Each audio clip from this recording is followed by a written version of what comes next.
അപ്പോൾ നാളെ നമുക്ക് ബിസിനസ് സ്റ്റഡീസിൻ്റെ മോഡൽ എക്സാം ആണ്. അപ്പോൾ നമ്മളെല്ലാവരും വളരെ ആവേശത്തോടെ പഠിച്ചുകൊണ്ടിരിക്കുകയാണ്. യെസ്, അപ്പോൾ ഡെഫിനറ്റ്ലി ഇതിൽ ഏറ്റവും ഇമ്പോർട്ടൻ്റ് ആയിട്ടുള്ള ക്വസ്റ്റ്യൻസ് നമ്മൾ കുറച്ച് എന്തായാലും പഠിച്ചിട്ട് പോയേ പറ്റുള്ളൂ എന്നുള്ള കുറച്ച് ക്വസ്റ്റ്യൻസ് ഡെഫിനറ്റ്ലി നമ്മൾ പഠിച്ചിട്ട് തന്നെ പോകണം. അപ്പോൾ നമ്മൾ ഇന്ന് ഈ ഒരു വീഡിയോയിൽ നോക്കാനായിട്ട് പോകുന്നത് എക്സാമിന് നിങ്ങളോട് ചോദിക്കുന്ന എസ്എ ക്വസ്റ്റ്യൻസ് അല്ലെങ്കിൽ ആ ഒരു എസ്എ ക്വസ്റ്റ്യൻസ് ചോദിക്കുന്ന ഏരിയാസ് ഏതൊക്കെയാണ് എന്നൊരു കാര്യമാണ്. ഡെഫിനറ്റ്ലി നമുക്കറിയാവുന്ന ഒരു കാര്യമാണ് എസ്എ ക്വസ്റ്റ്യൻ ഇല്ലാത്ത ഒറ്റ ക്വസ്റ്റ്യൻ പേപ്പർ പോലും കാണില്ല അല്ലേ. എസ്എ ക്വസ്റ്റ്യൻ എന്ന് പറഞ്ഞു കഴിഞ്ഞാൽ ഒരു ക്വസ്റ്റ്യൻ 8 മാർക്കിനാണ് നിങ്ങളോട് ചോദിക്കാനായിട്ട് പോകുന്നത്. അപ്പോൾ എന്തായാലും ഒരു 4 ഓപ്ഷൻ തരും, അതിൽ 2 എസ്ഐ എഴുതിയേ മതിയാകുള്ളൂ. ഓക്കെ, അപ്പോൾ 8 മാർക്കിൻ്റെ 2 ചോദ്യങ്ങൾ നമ്മൾ പ്രതീക്ഷിക്കണം നാളത്തെ മോഡൽ എക്സാമിന് പോകുന്ന സമയത്ത്. അപ്പോൾ യൂഷ്വലി നമുക്കറിയാം 8 മാർക്കിൻ്റെ ചോദ്യമൊക്കെ ചോദിക്കുമ്പോൾ ഡെഫിനറ്റ്ലി 8 മാർക്കിൻ്റെ ആൻസർ എഴുതാൻ പറ്റുന്ന ഏരിയാസിൽ നിന്നാവാം ആ ഒരു ക്വസ്റ്റ്യൻസ് ചോദിക്കുന്നത് അല്ലേ. അല്ലാണ്ട് ഏതെങ്കിലും 2-3 പോയിന്റ് എഴുതാൻ പറ്റിയ ഒരു ഭാഗത്തുനിന്ന് 8 മാർക്കിൻ്റെ ക്വസ്റ്റ്യൻ ചോദിക്കില്ല. അപ്പോൾ ഡെഫിനറ്റ്ലി നമ്മൾ മനസ്സിലാക്കുന്ന ഒരു കാര്യം, പ്രീവിയസ് ഇയർ ക്വസ്റ്റ്യൻസിലെ ഒരു പാറ്റേൺസ് ഒക്കെ നോക്കുന്ന സമയത്ത് മിക്ക പ്രാവശ്യവും തന്നെ എന്ത് ചെയ്തിട്ടുണ്ട്, റിപ്പീറ്റഡ് ആയിട്ട് ഒരു സെയിം ഏരിയാസിൽ നിന്ന് തന്നെയാണ് എന്ത് ചെയ്തത് ചോദ്യങ്ങൾ ചോദിക്കുന്നത്. അപ്പം ഈ ഒരു കാര്യം റിപ്പീറ്റായി ചോദിക്കുന്നത് കൊണ്ട് തന്നെ നമ്മൾ കൃത്യമായിട്ട് ആ ഒരു ഫോക്കസ് ഏരിയാസ്, അതായത് എസ് എ ക്വസ്റ്റ്യൻസ് ഏറ്റവും കൂടുതൽ നമുക്ക് മാർക്ക് കിട്ടുന്നത് എസ് എ ക്വസ്റ്റ്യൻസിനാണ് അല്ലേ. നിങ്ങൾ 2 ക്വസ്റ്റ്യൻ എഴുതിയാൽ തന്നെ നിങ്ങൾക്ക് 16 മാർക്ക് അവിടെ കിട്ടുകയാണ് ചെയ്യുന്നത്. ഓക്കെ, അപ്പം നമുക്കറിയാം അല്ലേ, ജയിക്കാനായിട്ട് നമുക്ക് എന്ത് ചെയ്തിട്ടുണ്ട്, നമുക്കൊരു 24 മാർക്ക് മതി. അപ്പം നിങ്ങൾ ബാക്കി ഒരു 1 വേർഡ് 3 മാർക്ക് 4 മാർക്ക് ക്വസ്റ്റ്യൻ ഒക്കെ കുറച്ചൊക്കെ എഴുതി കഴിഞ്ഞാൽ ഡെഫിനറ്റ്ലി നിങ്ങൾ പാസ്സാകും. അപ്പോൾ 16 മാർക്കിൽ 16 കിട്ടണം എന്ന് നിർബന്ധമില്ല. എന്നാലും നമ്മൾക്ക് എന്ത് ചെയ്യുന്നുണ്ട്, ഒരു 10-12 മാർക്കൊക്കെ അതിൽ ഉറപ്പിക്കാവുന്ന കാര്യമാണ്. കാരണം ഈ ഒരു ഫോക്കസ് ഏരിയ നമ്മൾ പറയുന്ന എല്ലാം നമ്മൾ എന്ത് ചെയ്യുന്നുണ്ട്, ഇമ്പോർട്ടൻറ്റ് ചാപ്റ്റേഴ്സിൽ നിന്ന് ഏറ്റവും ഫോക്കസ് ചെയ്യേണ്ട ആ ഒരു ഏരിയാസ് നിങ്ങൾ കൃത്യമായിട്ട് നോക്കിയിട്ട് പോയി കഴിഞ്ഞാൽ വളരെ ഈസി ആയിട്ട് നിങ്ങൾക്ക് പാസ്സാകാൻ പറ്റും. അതൊരു കാര്യം. ഇനി A+ നേടണം എന്ന് ആഗ്രഹിക്കുന്ന കുട്ടികളെ സംബന്ധിച്ചിടത്തോളം എസ് എ ക്വസ്റ്റ്യൻ വൃത്തിയായിട്ട് എഴുതിയാൽ മാത്രമേ നിങ്ങൾ ഉദ്ദേശിക്കുന്ന ഒരു ഗ്രേഡിലോട്ട് നിങ്ങൾക്ക് എത്താനായിട്ട് പറ്റുള്ളൂ. ഏറ്റവും ടോപ്പ് മാർക്കിലോട്ട് എത്തണമെന്നുണ്ടെങ്കിൽ എസ് എ ക്വസ്റ്റ്യൻ ഏറ്റവും നല്ല മാർക്ക് കിട്ടുക തന്നെ ചെയ്യണം. Okay, fine. അപ്പോൾ അങ്ങനെയെങ്കിൽ നമുക്ക് എന്ത് ചെയ്യാനായിട്ട് പറ്റും. അപ്പോൾ നമുക്കറിയാം, നമുക്ക് മോഡൽ എക്സാമിന് ബിസിനസ് സ്റ്റഡീസിനെ സംബന്ധിച്ചിടത്തോളം ഏറ്റവും ഇമ്പോർട്ടൻ്റ് ആയിട്ട് വരുന്ന 4 ചാപ്റ്റേഴ്സാണ്. ഓക്കെ, അതായത് second chapter different forms of business organisation നമുക്ക് പഠിക്കാനുണ്ട്. 4th ചാപ്റ്റർ ബിസിനസ് സർവീസ് നമുക്ക് പഠിക്കാനുണ്ട്. സോഴ്സ് ഓഫ് ബിസിനസ് ഫിനാൻസ് പഠിക്കാനായിട്ടുണ്ട്. And then internal trade. ഈ 4 ചാപ്റ്റേഴ്സാണ് ഏറ്റവും ഇമ്പോർട്ടൻ്റ് ഉള്ള, ഏറ്റവും വെയിറ്റേജ് കൂടി ചാപ്റ്റേഴ്സ്. അപ്പോൾ ഡെഫിനറ്റ്ലി ഇപ്പോൾ ചില ചാപ്റ്റേഴ്സ് സംബന്ധിച്ചിടത്തോളം വെയിറ്റേജ് 6ഉം 5ഉം ആണ് വരുന്നത്. അപ്പോൾ അങ്ങനെയുള്ള ചാപ്റ്ററിന് എസ് എ ക്വസ്റ്റ്യൻ ചോദിക്കൂല അല്ലെ. 6 മാർക്ക് വെയിറ്റേജ് ഉള്ള ഒരു ചാപ്റ്റർ ഇന്ന് 8 മാർക്കിന് എസ് എ ക്വസ്റ്റ്യൻ ചോദിക്കാൻ പറ്റുമോ? ഇല്ല. അപ്പോൾ അതുകൊണ്ട് തന്നെ വെയിറ്റേജ് കൂടിയ ചാപ്റ്റേഴ്സിൽ നിന്നാണ് നമ്മൾ എന്ത് ചെയ്യുന്നത്, എസ് എ ക്വസ്റ്റ്യൻസ് എക്സ്പെക്റ്റ് ചെയ്യുന്നത്. ഓക്കെ, ഇനി അൺഎക്സ്പെക്റ്റഡ് ആയിട്ട് 1-2 നിങ്ങളോട് ചോദിച്ചാലും എന്ത് ചെയ്യുന്നുണ്ട്, ഈ എക്സ്പെക്റ്റഡ് ഏരിയാസിൽ നിന്ന് എന്തായാലും 2 ക്വസ്റ്റ്യൻ കാണും. ഇത് ഓപ്ഷൻസ് ഉണ്ട്, 4 ഓപ്ഷൻ തന്നിട്ട് നിങ്ങൾ 2 എഴുതിയാൽ മതി. അപ്പം ഈ ഒരു എക്സ്പെക്റ്റഡ് ഏരിയാസിൽ എന്തായാലും ക്വസ്റ്റ്യൻസ് കാണും. പ്ലസ് ചിലപ്പോൾ അൺഎക്സ്പെക്റ്റഡ് ആയിട്ട് 1-2 ചോദ്യങ്ങൾ നമുക്ക് പ്രതീക്ഷിക്കാം. എന്നാലും നമ്മൾ ഈ എക്സ്പെക്റ്റഡ് ഏരിയ പഠിച്ചിട്ട് പോയാൽ നമ്മൾ അത് എഴുതിയാൽ മതി അല്ലേ. നമ്മൾ ആരും അൺഎക്സ്പെക്റ്റഡ് ആയിട്ടുള്ള ക്വസ്റ്റ്യൻ എഴുതാൻ നിർബന്ധിക്കുന്നില്ല. അപ്പോൾ ഡെഫിനറ്റ്ലി നമ്മൾ എന്ത് ചെയ്യുക, നമ്മൾ ഈ ഫോക്കസ് ചെയ്യേണ്ട ഒരു ഏരിയാസ്.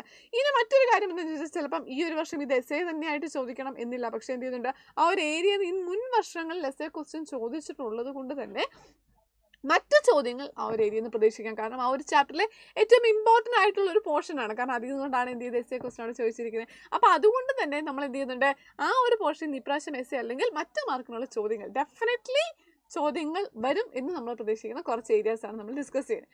ഓക്കെ, അപ്പോൾ ആദ്യം തന്നെ നമുക്ക് നോക്കാം ഫോംസ് ഓഫ് ബിസിനസ് ഓർഗനൈസേഷൻ. അതായത് ഏറ്റവും ഇമ്പോർട്ടൻ്റ് ആയിട്ടുള്ള ഒരു കാര്യമാണ് ജോയിൻറ്റ് സ്റ്റോക്ക് കമ്പനി. ഓക്കെ, അപ്പോൾ ജോയിൻറ്റ് സ്റ്റോക്ക് കമ്പനിയുടെ മെറിറ്റ്സും ലിമിറ്റേഷൻസും ഫീച്ചേഴ്സും നിങ്ങൾ കൃത്യമായിട്ട് പഠിച്ചിട്ട് പോകണം. ഓക്കെ, നമുക്ക് ഡിഫറെൻറ്റ് ഫോംസ് പഠിക്കാനായിട്ടുണ്ട്.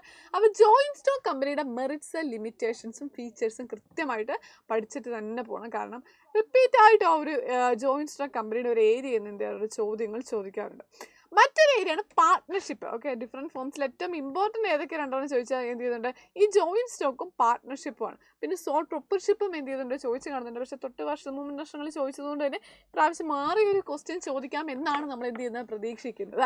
അപ്പോൾ പാർട്ട്ണർഷിപ്പ് എന്തായാലും നിങ്ങൾ എന്ത് ചെയ്യണം, പഠിച്ചിട്ട് പോകണം. വാട്ട് ഈസ് പാർട്ട്ണർഷിപ്പ് എന്നുള്ളത്, അതിൻ്റെ മെറിറ്റ്സും ലിമിറ്റേഷൻസും. ഓക്കെ, അപ്പോൾ ഏറ്റവും ഇമ്പോർട്ടൻ്റ് ആയിട്ട് ഈ ഒരു ചാപ്റ്റർ പഠിക്കാൻ വേണ്ടി എടുത്ത് വെക്കുന്ന ടൈമിൽ ഏറ്റവും ആദ്യം നിങ്ങൾ പഠിക്കേണ്ട കാര്യമാണ് എന്താണ് ജോയിൻറ്റ് സ്റ്റോക്ക് കമ്പനി എന്നുള്ള കാര്യങ്ങൾ. അതിനുശേഷം നിങ്ങൾ പഠിക്കേണ്ട കാര്യങ്ങളാണ്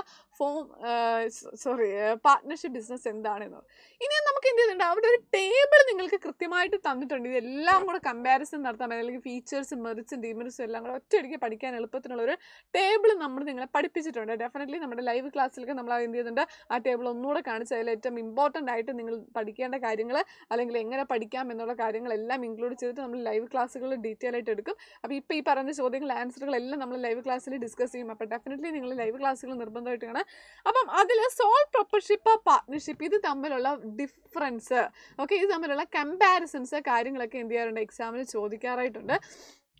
അപ്പം ഈ ഒരു കമ്പാരിസണും നിങ്ങൾ എന്ത് ചെയ്യുക, കൃത്യമായിട്ടൊന്ന് പഠിച്ചു വെക്കുക. Okay, comparison between sole proprietorship and partnership business. Okay, sole പ്രൊപ്പർഷിപ്പും പാർട്ട്ണർഷിപ്പും തമ്മിലുള്ള കമ്പാരിസൺസ്. അപ്പം കമ്പാരിസൺ ഏത് വേണമെങ്കിലും ചോദിക്കാം. അപ്പോൾ ബേസിക്കലി നമുക്ക് ഫീച്ചേഴ്സ് അറിയാമെന്നുണ്ടെങ്കിൽ നമുക്ക് വളരെ ഈസി ആയിട്ട് കമ്പാരിസൺ നടത്താവുന്നതുള്ളൂ. അപ്പോൾ നിങ്ങൾ എസ്സേ പോലെ പഠിക്കണം ഞാൻ പറഞ്ഞില്ല, ആ ടേബിൾ എടുത്തിട്ട് പഠിക്കുകയാണെങ്കിൽ that will be much easy. നിങ്ങൾക്ക് കുറച്ചുകൂടെ അത് ഈസി ആയിരിക്കും പഠിക്കാനായിട്ട്, അല്ലെങ്കിൽ കുറച്ചുകൂടെ മാർക്ക് സ്കോർ ചെയ്യാനൊക്കെ നിങ്ങളത് ഹെൽപ്പ് ചെയ്യും.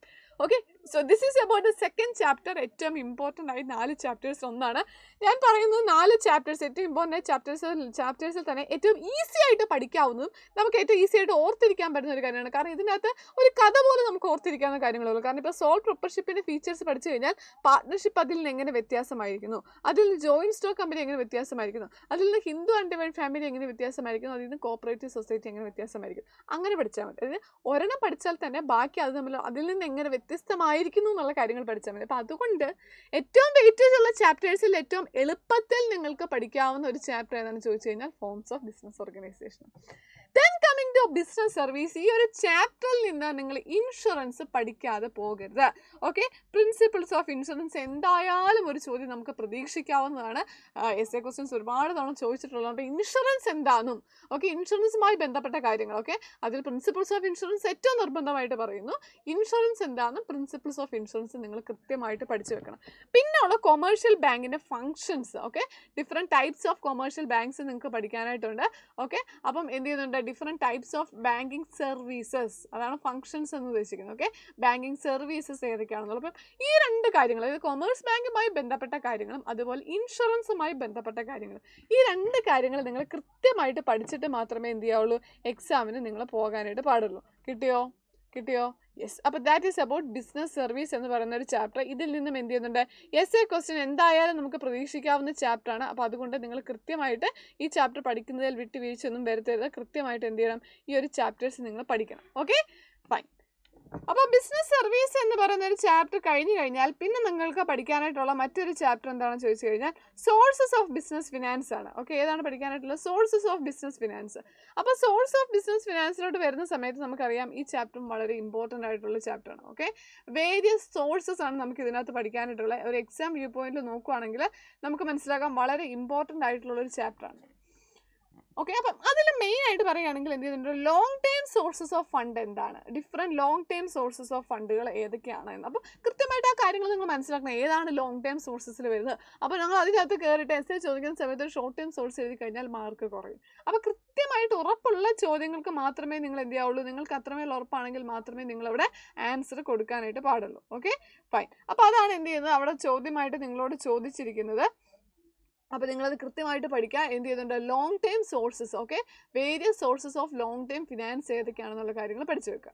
ഓക്കെ, നൗ നെക്സ്റ്റ് വൺ നോക്കിക്കേ, why are equity shares called owners fund. ഈ രീതി ചോദ്യങ്ങൾ വരും. ഇക്വിറ്റി ഷെയർസ് എന്തുകൊണ്ടാണ് ഓണേഴ്സ് ഫണ്ട് എന്ന് അറിയപ്പെടുന്നത്. അപ്പോൾ എന്താണ് എഴുതേണ്ടത്, എന്താണ് ഇക്വിറ്റി ഷെയർസ് എന്നുള്ള കാര്യങ്ങൾ നിങ്ങൾ അവിടെ എഴുതണം. ഓക്കെ, ഇക്വിറ്റി ഷെയർസ് എന്താണെന്നുള്ള കാര്യങ്ങളും അതിൻ്റെ ഒരു മെറിറ്റ്സും ഡിമെറിറ്റ്സും ഒക്കെ നിങ്ങൾക്ക് അവിടെ ഇൻക്ലൂഡ് ചെയ്ത് എഴുതാവുന്നതാണ്. ഓക്കെ, നെക്സ്റ്റ് ഒരു ക്വസ്റ്റ്യൻ നോക്കിയേ, why are debenture holders called creditors of a company. അപ്പോൾ കൃത്യമായിട്ട് അത് എന്താണെന്ന് മനസ്സിലാക്കി വെച്ചാൽ മാത്രമേ, അല്ലെ, ഡിബഞ്ചേഴ്സ് എന്ന് പറഞ്ഞു കഴിഞ്ഞാൽ കടപ്പത്രമാണ് ഡിബഞ്ചർ. അപ്പോൾ അത് ബിസിനസ്സിന് തരുന്നയാൾ എന്ത് ചെയ്യുന്നുണ്ട്, ബിസിനസ്സിന് കടം തരികയാണ്, അല്ലെ, ബിസിനസ്സിന് കടം തരികയാണ്. അതാണ് ക്രെഡിറ്റേഴ്സ് ഓഫ് ദ കമ്പനി എന്ന് നമ്മൾ പറയുന്നത്. Okay, so debenture holders are creditors of company.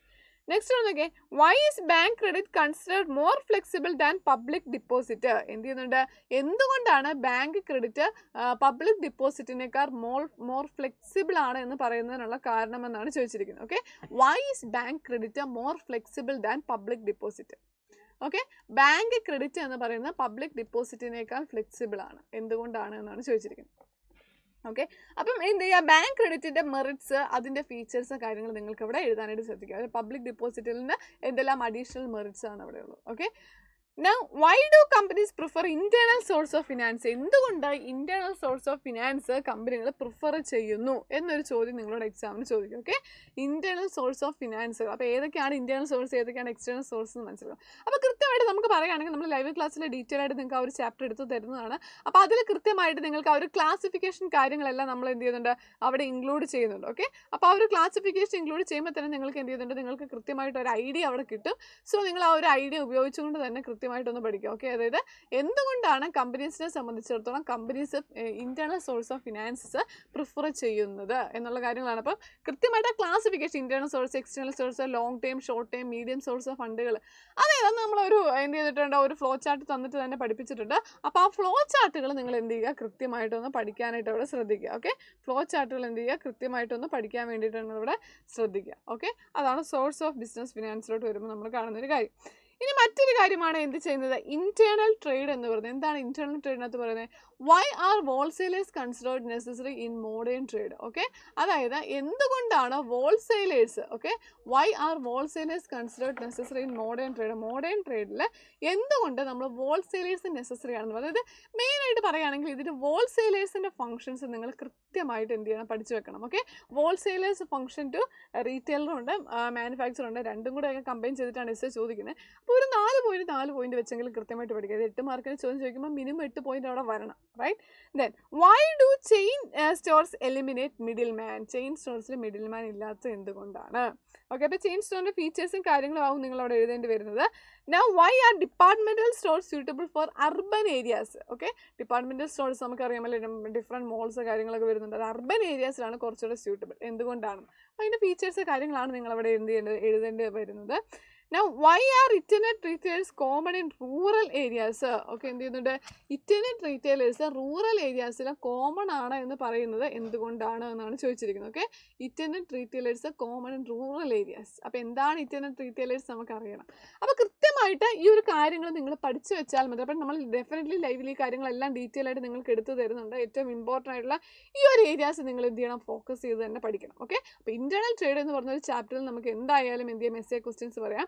അപ്പോൾ ഡിഫറെൻറ്റ് ടൈപ്സ് ഓഫ് റീറ്റെയിലേഴ്സ് ഒക്കെ നമുക്ക് പഠിക്കാനായിട്ടുണ്ട്. അതെന്തായാലും നിങ്ങൾ കൃത്യമായിട്ട് പഠിച്ചു വെക്കണം. ഓക്കെ, റീറ്റെയിലേഴ്സ് ഏതൊക്കെയാണ്, different types of retailers different types of retailers എന്നുള്ള കാര്യങ്ങൾ എന്ത് ചെയ്യണം, കൃത്യമായിട്ട് നിങ്ങളവിടെ പഠിച്ചു വെക്കുക തന്നെ ചെയ്യണം. Okay, fine. അപ്പോൾ എക്സാം വ്യൂ പോയിന്റ് വളരെ ഇമ്പോർട്ടൻ്റ് ആണ് ഈ പറയുന്ന ഒരു ചാപ്റ്റേഴ്സ്. അതുപോലെ നിങ്ങൾ ശ്രദ്ധിക്കേണ്ട ഒരു കാര്യമാണ്, നിങ്ങൾ എസ്എ ക്വസ്റ്റ്യൻസ് എഴുതുന്ന ടൈമിൽ, ഓക്കെ, എന്ത് ചെയ്യുന്നുണ്ട്, എസ്എ ക്വസ്റ്റ്യൻസ് എഴുതുന്ന ടൈമിൽ കൃത്യമായിട്ട് ഒരു പേജിലൊക്കെ എഴുതി വെച്ച് കഴിഞ്ഞാൽ നിങ്ങൾക്ക് എന്തായാലും ഒരു 8 മാർക്ക് അവിടെ ടീച്ചേഴ്സ് തരൂല. ഓക്കെ, അപ്പോൾ ഒരു 3 പേജസ് എങ്കിലും മിനിമം എന്ത് ചെയ്യണം, എസ്എ ക്വസ്റ്റ് 8 മാർക്കിൻ്റെ ചോദ്യമാണ്, ഒരു 3 പേജസ് വരണം, ഒരു 2.5 എങ്കിലും. ഓക്കെ, അതിൽ കൂടുതൽ എഴുതിയാലും ഇറ്റ്സ് ഓക്കെ ആണ്. കാരണം 8 മാർക്കിൻ്റെ ചോദ്യമാണ്, 8 പോയിന്റ്സ് വരണം. വെറുതെ പോയിന്റ് മാത്രം എഴുതി വെച്ചാലും നിങ്ങൾക്ക് അവിടെ മാർക്ക് കിട്ടൂല. അപ്പോൾ അതുകൊണ്ട് ഓർത്തിരിക്കാൻ, നിങ്ങളെ ക്വസ്റ്റ്യൻ എഴുതുന്ന സമയത്ത് അവിടെ ഒരു എക്സ്പ്ലനേഷനും കൂടെ കൊടുക്കാനായിട്ട് ശ്രദ്ധിക്കുക. ഓക്കെ, പോയിന്റ് എഴുതുക, അതിൻ്റെ എക്സ്പ്ലനേഷൻ എഴുതുക. ആൻഡ് ദെൻ ഈ ഫ്ലോ ചാർട്ട് പോലുള്ള കാര്യങ്ങൾ, അതായത് നമ്മൾ ഡിഫറെൻ്റ് ആയിട്ടുള്ള റീറ്റെയിൽ ട്രേഡേഴ്സ് ഏതാണ്, അല്ലെങ്കിൽ ഡിഫറെൻറ്റ് സോഴ്സസ് പറയുമ്പോൾ long time, short time, medium time, അതൊക്കെ വെച്ചിട്ട് ഫ്ലോ ചാർട്ട് പോലെ നിങ്ങൾക്ക് അങ്ങനെ ഒരു ഡയഗ്രാം ഒക്കെ കൊടുക്കാൻ പറ്റണം. ഡെഫിനറ്റ്ലി ഒരു പേജ് അഡീഷണലും ആയിട്ടുണ്ട്. അത് മാത്രമല്ല, അങ്ങനെ കൃത്യമായിട്ടുള്ള ആൻസറുകൾ വരുന്ന സമയത്ത് ടീച്ചേഴ്സ് ഡെഫിനറ്റ്ലി നിങ്ങൾക്ക് മാർക്ക് ഇട്ടുതരും. കാരണം ഫ്ലോ ചാർട്ട് കാണുമ്പോൾ തന്നെ ഇതിൽ ഏതൊക്കെ പോയിന്റ്സ് എവിടെയൊക്കെ ക്ലാസിഫിക്കേഷൻ വരുന്നത് നിങ്ങൾക്ക് എത്രമാത്രം കൃത്യമായിട്ട് അറിയാം എന്നൊരു ഐഡിയ അവർക്ക് കിട്ടുകയാണ്. അപ്പോൾ അതുകൊണ്ട് നിങ്ങൾ ബിസിനസ് സ്റ്റഡീസ് ഒക്കെ പഠിക്കുന്ന സമയത്ത് മാക്സിമം ഫ്ലോ ചാർട്ടുകൾ കാര്യങ്ങൾ വരച്ച് തന്നെ പഠിക്കുക. ഓക്കെ, അപ്പോൾ ഈ ഒരു രീതിയിൽ നിങ്ങൾ എന്ത് ചെയ്യുക, ഈ ഒരു ചാപ്റ്റേഴ്സ് പഠിക്കുക, എസ്എ ക്വസ്റ്റ്യൻസ് കാര്യങ്ങൾ കൃത്യമായിട്ട് നിങ്ങളൊന്ന് പഠിക്കുക. Then that will be useful for you. Okay, so wish you all the very best. ഈ ഒരു രീതിയിൽ എക്സാം കാണുക, ഈ ക്വസ്റ്റ്യൻസ് പഠിക്കുക. ആൻഡ് ദെൻ ഇതിൻ്റെ എല്ലാ ആൻസേഴ്സ് കാര്യങ്ങൾ നമ്മൾ ലൈവ് ക്ലാസ്സുകളിൽ ഡിസ്കസ് ചെയ്യും. അപ്പോൾ ലൈവ് ക്ലാസ് മിസ്സാക്കരുത്. കൃത്യമായിട്ട് നമ്മുടെ മാരത്തോൺ ലൈവുകളും മോർണിംഗ് ബൂസ്റ്റുകളും അറ്റൻഡ് ചെയ്യുക. സോ വൃത്തിയായിട്ട് നിങ്ങൾ പഠിച്ചിട്ട് പോകുക. Wish you all the very best. Thank you.